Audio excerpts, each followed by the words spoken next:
For many of us Christians, Lent has not a lot of significance, particularly if we didn't come out of the Catholic background itself.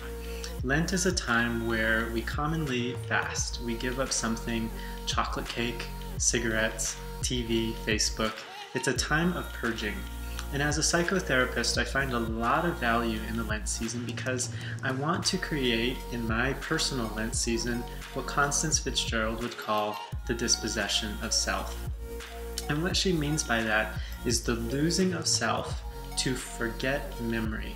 And in her article, she's not talking about cognitive memory, what happened to me yesterday or when I was 5 years old.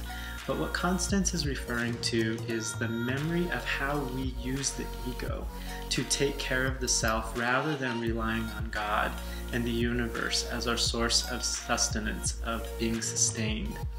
So the idea of allowing the dispossession of self during Lent is the ability to forget how we use the ego to manufacture our own safety, to fabricate our own comfort, or to compromise our value of self.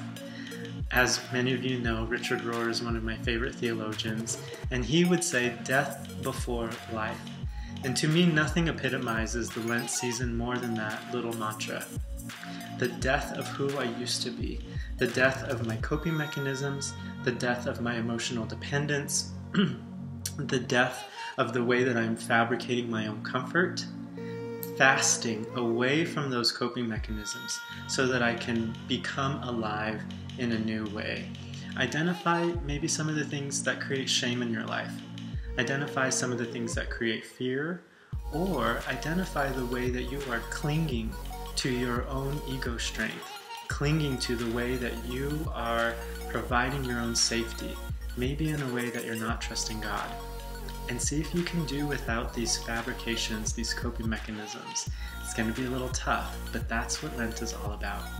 So in this Lent season, I want this to be a very intentional time of intrapersonal growth, really looking at the roadblocks that exist within our heart and within our thought life, and helping purge them so that as we approach Easter together, we can become more alive to our true self.